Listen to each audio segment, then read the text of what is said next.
At first I thought it was just my mind. Tired, you know? Stress from work, sleepless nights. I had just moved into an old wooden house near the mountains in Rio de Janeiro. A colonial-style two-story home with large windows and a beautiful wooden staircase that made the most classic sound ever. Creak, creak, creak. Every time someone went up or down. I lived alone. My work with sound editing gave me the freedom to live far from the city, and honestly, I needed peace. The first few weeks were perfect. Silence, nature, that constant cool breeze, and a beautiful view from the porch. But that peace didn't last long. By the third week, I woke up around 2:40 in the morning to a sound that made my blood run cold. The stairs. One single creak. That's it. But I knew exactly what it sounded like. And I knew no one else was in the house. I stayed still, lying in bed, frozen, convinced myself it was just the wood settling, or maybe an animal. The next night I heard the same sound. Same time. But this time, 2 steps. Creak, creak. I grabbed my phone, turned on the flashlight, and slowly walked to the top of the staircase. I took each step down with my heart pounding in my throat, turned on the living room lights. Nothing. But on the floor I saw something that made me freeze. My socks. The ones I had left inside a drawer in my bedroom. They were on the first step, as if someone had brought them there. The next day I installed a motion camera at the top of the staircase, set it to alert my phone if anything moved. Went to bed tense but feeling a bit more in control. At 2:41 a.m. I got the notification. Motion detected. Opened the live feed with trembling hands. Nothing. The video showed the stairs completely empty, motionless, dimly lit by the hallway light. But there was sound. Clear footsteps, going up, 1, 2, 3 steps. But no one was there. The stairs were creaking alone. I spent the next day researching, trying to find a rational explanation. Some sites talked about old houses and thermal expansion. Others mentioned animals in the walls.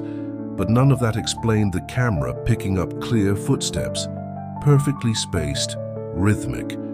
I started sleeping with the lights on, and a kitchen knife by the bed. On the 5th night, something new happened. I had a restless sleep, tossing and turning. Around 3:30 a.m., my bedroom door opened, by itself. Not slowly, like from a breeze. It opened fast, abrupt, as if someone had pushed it. I jumped out of bed, shouted, "Who's there?" instinctively, and I heard it, someone running down the stairs, but when I went downstairs, there was nothing. The front door was locked, all windows shut. Only one thing was out of place. On the floor, there was a handprint made of unsoot, like someone had pressed a charcoal-covered hand on the wooden floor. I called my brother, who lived in Rio, told him everything. He tried to laugh it off, said I probably needed help, but promised he'd come visit over the weekend. Friday night he called again. He'd be late, would only arrive Saturday afternoon. Fine, or so I thought, because at 4:17 a.m. I woke up to someone calling me. "Rafa!" The voice was low, raspy, coming from under the staircase. I froze for several minutes until I heard it again. "Rafa, help me." It wasn't my brother. That wasn't a normal voice. There was something wet about it. Something rotten. Like it was whispered through a throat full of water. I grabbed my phone and in panic started recording as I went downstairs.